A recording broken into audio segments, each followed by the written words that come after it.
All right, we're going to go ahead and get started. Hey, Bab community, happy Friday. I can't believe we made it through another week in quarantine, but we did. We are here live this morning with Jackie Dunlap, broker owner of Next Generation Home Loans. Jackie, you guys live in Arizona, but you are licensed in multiple states, right? You're in New Mexico. Okay, but you have license in Colorado also, right?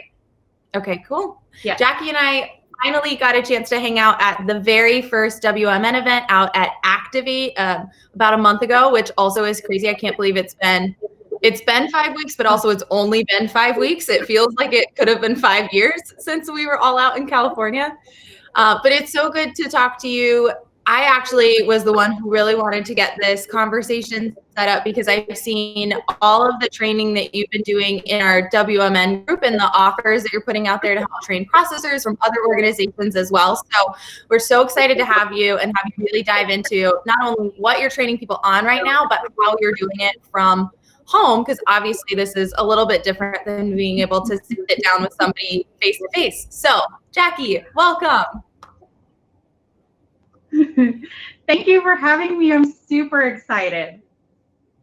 Okay, so let's dive right in. First of all, what kind of training are you doing right now? So I know you've been offering to help people with some of their processors. Are you mostly focused on bringing on new processors? Are you training processors you already have in-house and just building skills? What does that all look like for you? So it's morphed a little bit over the last 2 weeks. I originally started just doing, I had brought in 3 people because I was getting ready to staff up on my operations, right? Matt Ishbia came on to Fuse in November and said, hey, you got to plan for what's coming. We didn't know Corona was coming, but right. really talking about getting in front of your ops, right? And so yep. I have had a ding to my reputation as a mortgage lender because I didn't do that. And I got more business than I could handle. And I took a dent and scratch to my reputation because I couldn't give the client experience that people were expecting when they were referred to me. So I decided that it was time to bring a couple people on. We got them on, signed them up for a training over in Michigan, and I literally think within 2 days it was canceled. And I was really leaning on that because I didn't have time to do the training. I was keeping my head above water working in the business. Right. And so I really thought to myself, okay, I'm going to have to train these people myself. Fortunately, I have a background in training. I've been a corporate career trainer before. And so I thought, okay, we're all remote. We're all locked in. We're just going to have to do this over Zoom. And so we held our first session. I've got some staff that's fairly new. One's got 6 months of experience. One's coming from an insurance industry. So there's some transferable skills there. And then I've got one that has no mortgage related experience. And so after the first day, I decided, I really should open this up for anybody who wants some additional training. It might be helpful. Some people are going to have downtime. And then I started thinking, if I can teach someone who has never been in the industry to do this job because I'm really focused on transferable skill sets, then I should open this up to the broker community and just open the door, right? We've talked about this before, yep. Right? Like there's not limited seats at the table, pull up a chair, come sit with us. And exactly. So that's how it started. It's since morphed into a beginner processor training, which is an hour long on Tuesdays and Thursdays. And then a more advanced, so more of like an advanced processor or third-party processor, loan officer assistant, or a new loan officer who's come over to broker and kind of self-processes, even if they're with a bigger brokerage. So really just trying to help that transitional space between not having been in and being in, or having been in, but maybe in retail or direct lending and coming over to broker because it is significantly different. Yeah, absolutely. And I love that it's that mentality of there are more seats, right? We can create more space. We should be helping each other. But also I love what you're talking about with focusing on transferable skills, because what an opportunity, especially right now where people are being laid off. from jobs that they've worked in for who knows how long. They need to learn new skills. They're talented people, but don't have the opportunity to display that in their previous employment. So bring them over to our world, bring them into mortgage, train them on this stuff.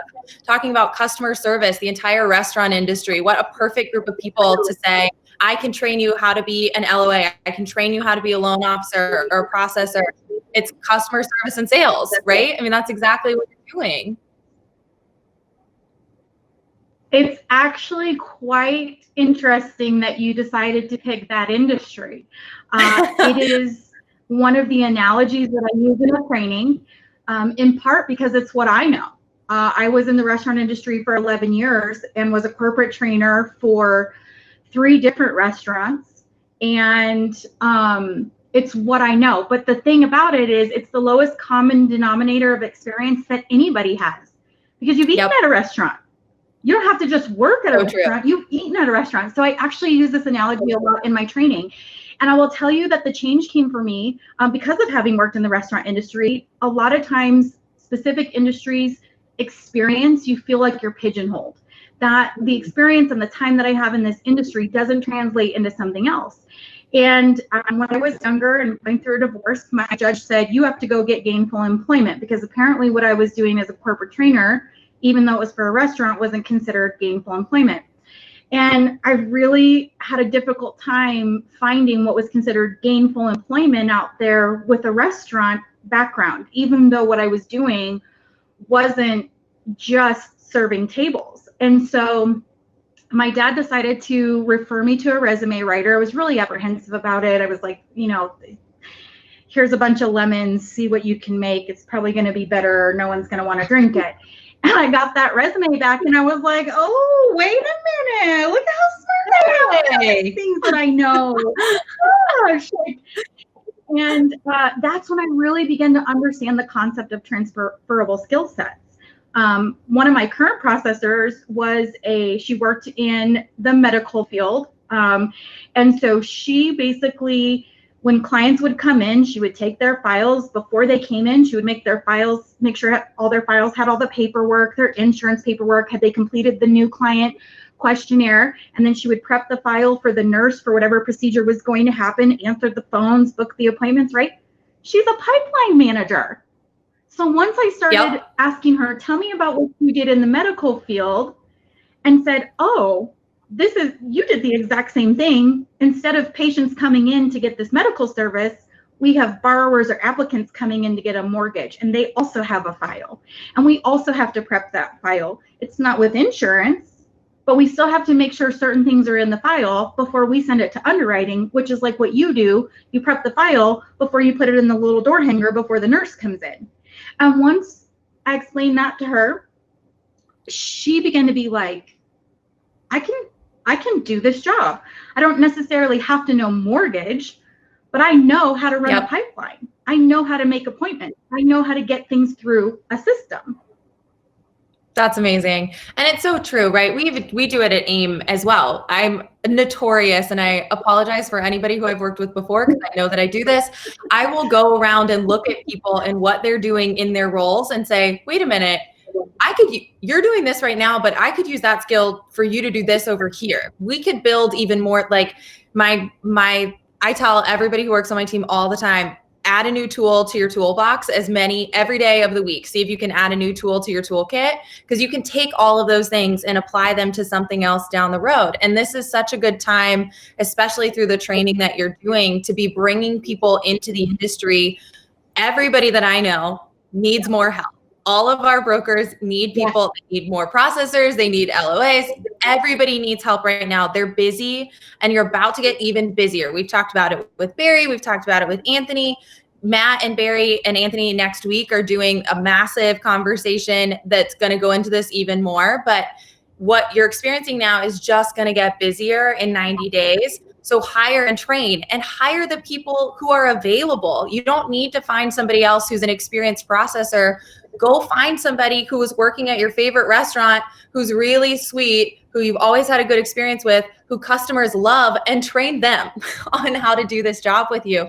Because those are the people that aren't only going to remember you when you move forward, they're going to be loyal moving forward, right? You're bringing skills and highlighting talents that people already have. You can't teach someone how to make people love them. You can teach somebody how to run a mortgage pipeline. You know, the interesting thing about that, while I agree, getting new tools, absolutely, right? So Dave Ramsey talks about in his company, you don't just get a raise because you've been there for 5 years. What have you done to invest in yourself to grow your skill set in order to warrant me paying you more? Can you do more? Can you teach more? Can you expand more? And that was a philosophy that I also helped my husband put into their family business while training service technicians. Guys don't get raises just because they've been here for 3 years. Have they gone to a training? Have they done a certification? But here's the interesting thing. How many people have ever used a butter knife to unscrew a screw on a light switch plate? Right? So a butter knife wasn't intended to be a screwdriver. But if you're going to stand in here and you're any kind of adult with children and tell me that you've never used a butter knife as a screwdriver, you are lying. Okay, so sometimes it's taking the tools you have in your toolbox, right? And these are the kind of analogies that I use when I'm training people. I love that. We talk about, like, once you submit a loan, you're going to put these requests out for your third party documents. But really, submitting a loan is like putting a load of laundry in the washer so that it's washing while you're at the sink doing the dishes, because the dishes in the sink won't wash themselves. The laundry will wash itself if you put it in the washer. Right? So really trying to teach people, and that's a transferable skill set. You're telling me you can't process a mortgage loan if you can run a household and you can multitask and you've got the laundry machine and the dishwasher running and you've got dinner in the Instapot on the stove, my friend, you can process the heck out of a mortgage. And so it's really bringing it down to the lowest common denominator of saying, listen, you run a tight ship, my friend. You can do this job. Here's the other thing. If you ever watched me on my personal page, if you've ever experienced anything that I do, I have a bleeding heart for my community. I also have a bleeding heart for uplifting women. If you know anything about my story, I was a teen mom and I spent 20 years hiding under the shadow of what that meant for my worth as an individual.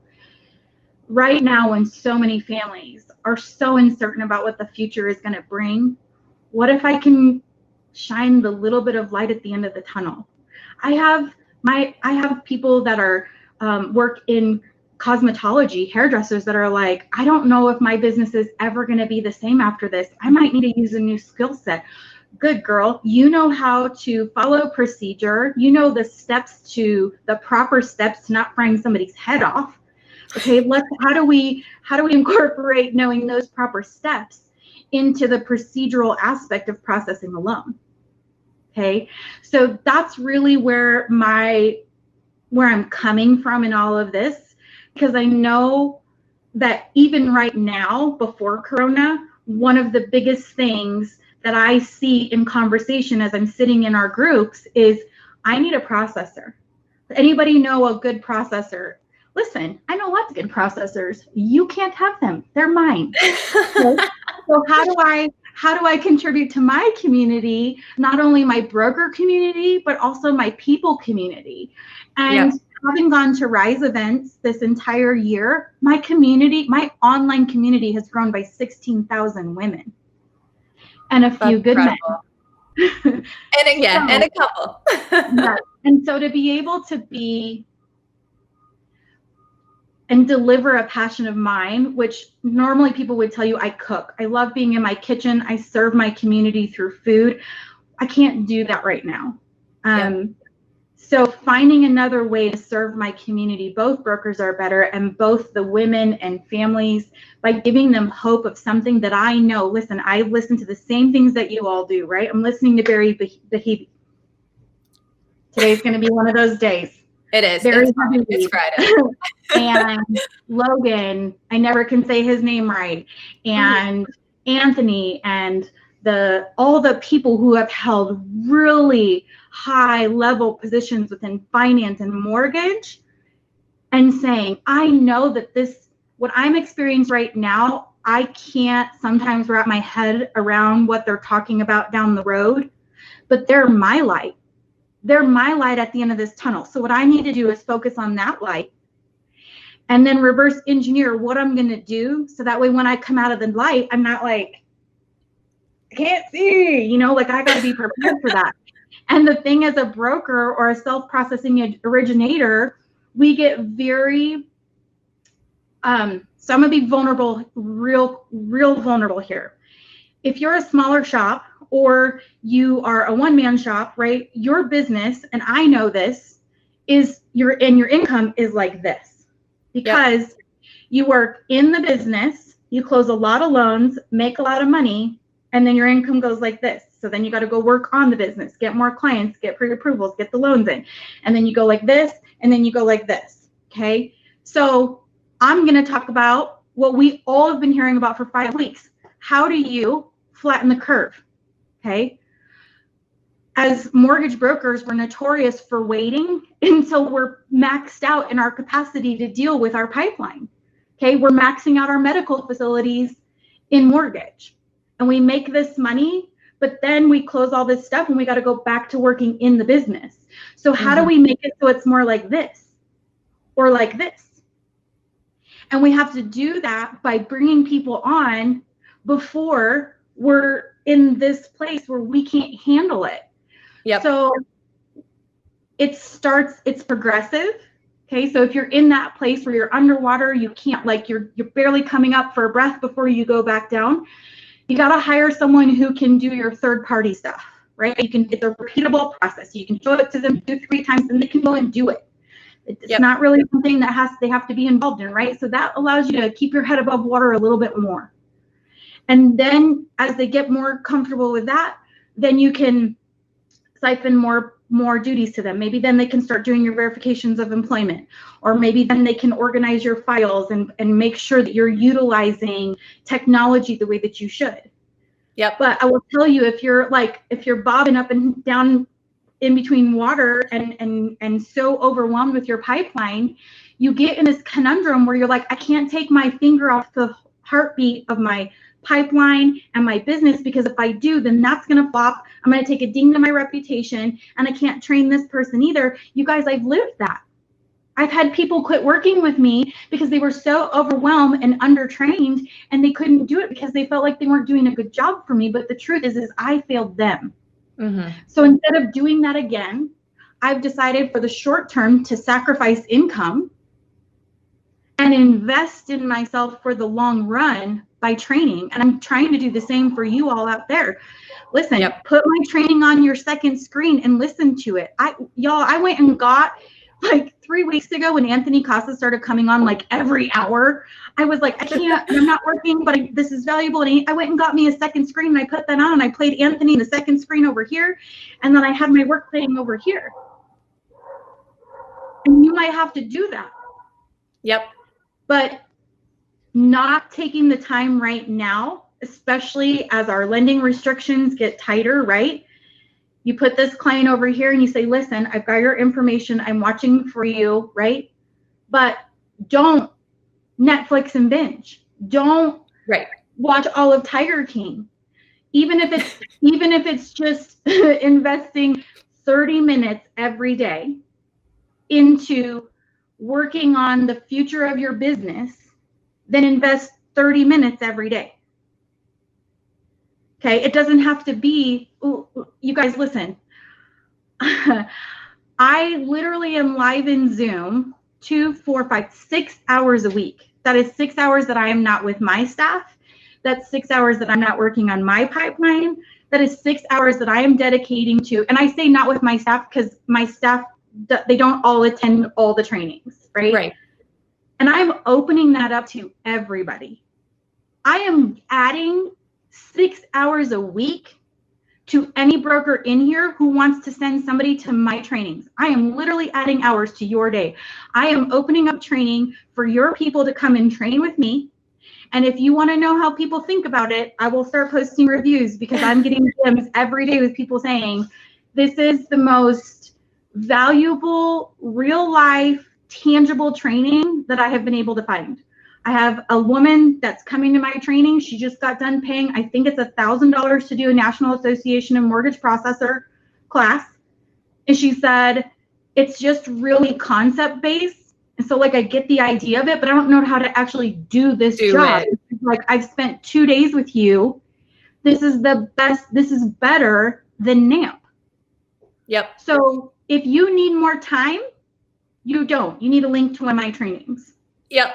And we actually, it's exactly. And we had, I can see in the comments scrolling through right now, plenty of people that have already jumped in and said, your trainings are amazing. Everyone loves them. The feedback that I've heard in WMN is so positive. So for everybody that's watching, not only would I encourage y'all to take advantage of the trainings that Jackie's put together, but attend yourself and figure out how you can do the same types of trainings for your community, right? It's amazing that Jackie's offering this and she's willing to train everybody. You can do the same thing, right? And this is not something that takes years and years to put together. You put it together because there was an immediate need, and you're killing it. And everybody who's watching has the same ability to train people in their communities and do the same thing that you're doing in yours. Listen, you're looking at me on my beautiful ring light. I did my hair. I've got my makeup on. What you don't see right now is my computer is sitting on a Sterilite storage container, which is underneath an Elsa toy bin, which is underneath a ream of coffee paper. I've got another camera on top of my sewing box and an Easter basket and 2 tripods. Yep. What we've learned is we have to make it work. And you know what? Exactly. If you're a mama or a papa that has a baby who's sick in the middle of the night, you have to make it work. If you're a business owner right now, like my sister-in-law is a managing partner for a Texas Roadhouse. Girl, she just opened her doors a month ago, has 90 restaurant employees, okay? Devastating. This has been years in the works, hundreds of thousands of dollars, okay? Yesterday, she posted that they're selling farm boxes. They're doing like a mini farmer's market, and they're selling fresh produce and steaks, and I was like, that's how you pivot. Girl, exactly. That is how you pivot, right? And so if you're not trying to find, and listen, I was in Rye's business in November, and I was mad at Rachel Hollis because she's like, everybody in here has a service, an experience, and a product. And I was like, you don't know what you're talking about. You don't know mortgage. I don't have a product. I sell money. Like I don't have a product, right? But also in that same arena, I was saying like, man, I really feel like I'm being tugged towards this thing about training people. I don't know how to scale it. I don't know how to monetize it. I don't know what I'm doing. And I kind of put it off to the side a little bit. And then all of a sudden I was like, that's my product. That's my product. I've started in this business from the very bottom. I also came from retail. So I uniquely understand the challenges of people that are coming over to retail. We talk about this, right? Like when you're in retail and someone's like, order title, you're like, cool, I'm gonna push the title button, order title, done, bam, right? You come to broker and someone's like, order title. You're looking at your keyboard and you're like, where's the title key? It's like the any key, right? Yep. You can conceptually understand what it means to order title work. And then you're like, you hang up the phone and you're like, how do I do that, right? But I also share in my training, and we bring those walls down because I say, me too. Y'all, I came to broker after 5.5 years in retail, and I was hired as a scrubber. And so we don't really use this terminology anymore because technology does a lot of this for us. Like when you upload a file into a lender platform and it says, oh, you're missing the state and you're missing this and your declarations aren't filled out, right? So technology has done all of that for us, but I was the person behind the scenes doing that before. Okay, so, and at the time, they didn't have room for me in the processor's office, so they gave me a little desk in the corner in the owner's office. So I literally worked by myself in the owner's office. He was never there. I literally like sat in the corner staring at a wall. And I remember they decided it would be a really good idea for me to process the owner of the company's loans. Talk about pressure. No kidding. Training. I'm in the owner's office. I'm processing his loan. The very first deal, I order a wrong appraisal. And what I know now is they must have ordered like a conventional appraisal and an FHA loan because it couldn't be used and we had to reorder it. And I remember it being like a $475 mistake. And I was like, that's it. I'm going to get fired. I know it. I can't believe I made such a stupid mistake. I've been doing mortgages for 5 years. I've been a top producer. I was in top 5% of my company. I have all these accolades and I can't process a stinking loan. No, because everybody else did that for us. And I didn't understand the transition to broker. Yes. Yep. And so that also is a lot of the training that I'm putting out there, is because I know we have a big push of people coming from retail into broker. And it's shocking. It's shocking if you didn't grow up in broker. I want to bridge that, because you are doing this to serve your family. You see the value in being a broker. You see the value in owning your own business. You see the value of being a pillar of your community, right? You value the people that live. You want them to be taken care of. That's why you broker. But if you don't know how to do these things, then how do you help the people in your community? How do you be a pillar of your community? I want to help you bridge that gap. Listen, I'm only licensed in 3 states. Come and see what I'm doing. I'm not your competition. I've got people from the states that I'm licensed in sitting. I have welcomed other brokers from New Mexico and Colorado to bring their staff over, because I don't swim in the same circle of influence as you do. Yep, exactly. I want you to succeed. We do not live in scarcity. You're 100% right. And there has never been the position that brokers are in right now and will be in coming out of this environment with coronavirus and everything that's been happening. There's never been a better time to be in the broker world, right? Like, we've had the last couple of years, there's been amazing growth. The trajectory for the channel was year over year. The increases were mind-boggling to everybody else in the industry, but we saw it and we knew why. And now other people are starting to see the same thing. Bring people in, y'all. I think if there's one thing that you can take away from this conversation with Jackie, it's bring people in. Brokers next door are not your competition. You guys can help lift each other up. You run in different circles. Bring people in from retail. Bring people in from the restaurants. Bring people in who used to work at the doctor's office that don't have the ability to help people anymore. Bring people in, because the channel needs it, and everybody needs the help, right? There's nobody who can't be taught how to do this stuff. That's right. And, you know, the thing that I think about almost every day is Anthony had posted a chart of what keeps retail CEOs up at night. And outside of, you know, liquidity, it's their people coming over to broker. And what I suspect is going to happen is that people who work in retail or direct lending all of a sudden realized how captive they were, and how in a captive environment, you have very little control to be able to pivot to whatever the market demands. That I realized many, many years ago, because when I worked in retail and not when I worked captively, I poorly assumed that if I couldn't do the loan, they couldn't do a loan. And it wasn't until I came into broker that I truly understood, wait a minute, it just means that they or the captive agent couldn't do the loan. Yep. So what I suspect will happen is that people who are in those captive environments will begin to realize that optionality is what's going to keep their boat floating no matter what happens in the market. And so on top of what we're talking about, what we expect to see in the market in Q3 and Q4, in addition to the blessing of optionality, is being able to bridge the gap so that people coming out of this space can be successful. And a lot of times in retail or in captivity, they're not necessarily given the opportunity to be pillars of their community. They're working in states that they don't live in. They're working, and that's fine. You guys, that's fine. Have a heart for helping families across the nation. That's fine. But what you find when you're a broker working in your community, all of a sudden, the needs of your community matter just a little bit more. Definitely.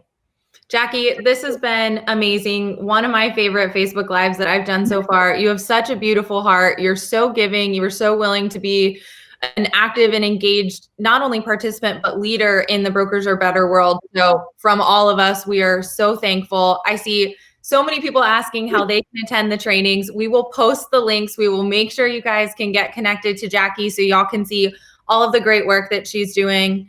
Thank you so much for joining us. Can't wait to see what you do next, honestly. Thank you for having me. It's very validating to know that what I'm putting out there is making a difference, which is what I hoped it would do. Definitely. All right, y'all. We are done for the week with Facebook Lives, but there is a big Facebook Live happening in a couple of hours on the MBS Highway Facebook page. Barry and Anthony are talking again, which are always full of super valuable information. And then do not forget, mark your calendars. Next Wednesday, we have a Facebook Live with Barry Habib, Anthony Casa, and Matt Ishbia, which is going to be amazing. Yeah. Jackie, thank you again. Everybody else, we'll see you later. Have a great one.